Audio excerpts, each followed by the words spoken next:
اگر اللہ رب العالمین کے حقوق کسی دوسرے انسان کوئی انسان دے تو یہی عین شرک ہے، اور شرک کا گناہ اللہ رب العالمین کبھی معاف نہیں کرتے۔ ان اللہ لا یغفر ان یشرک بہ ویغفر ما دون ذلک لمن یشاء، کہ اللہ رب العالمین کبھی شرک کا گناہ معاف نہیں کرتے، اس کے علاوہ جو دوسری گناہ ہیں اللہ رب العالمین چاہے تو معاف کر سکتا ہے۔ آج جو مسلم معاشرے کے اندر، میں ان کی بات نہیں کر رہا ہوں جو کلمہ لا الہ الا اللہ کا اقرار نہیں کرتے، ان کی بات کر رہا ہوں جو کلمہ لا الہ الا اللہ کا اقرار کرتے ہیں، جو یہ مانتے ہیں کہ اللہ رب العالمین کے سوا کوئی برحق معبود نہیں، جو نماز کے لیے آتے ہیں اور اللہ رب العالمین کے سامنے اقرار کرتے ہیں ایاک نعبد و ایاک نستعین، اللہ ہم تیری عبادت کرتے ہیں، تجھ ہی سے مدد مانگتے ہیں، لیکن حقیقی زندگی کیا ہے؟ نماز پڑھ کر فارغ ہوئے، سامنے ایک قبر ہے، اس کے سامنے جھک گیا، گھر میں کوئی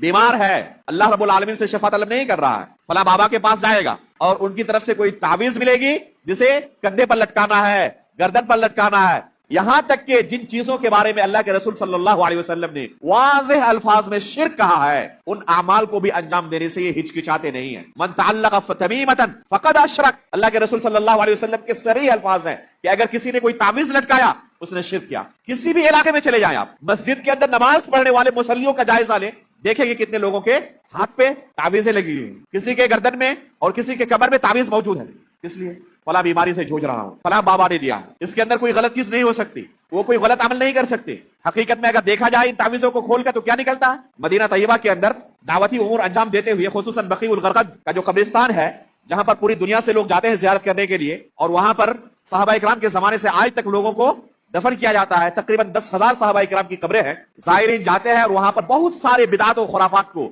یہاں تک کہ شرکی اعمال کو انجام دیتے ہیں۔ اس طرح کے لوگوں سے جن کے پاس تعویذیں ہوتی تھی ہم نکالتے تھے، بہت سارے لوگوں کو سمجھاتے تھے، خود سے نکال دیتے تھے، اور بہت سارے لوگ ہٹ دھرم ہوتے تھے، نہیں نکالتے، بہت سارے لوگوں کے ساتھ زبردستی بھی کرنی پڑتی تھی، اور پھر ان کے سامنے ان تعویذوں کو ہم کھولتے تھے اور ان کے سامنے پھیلا دیتے تھے۔ خود آپ دیکھیں اپنی نظروں کے سے کہ اس میں کیا لکھا ہوا ہے، جب اپنی آنکھوں سے دیکھتے تھے تو ان کے ہوش اڑ جاتے تھے۔ اس سے پہلے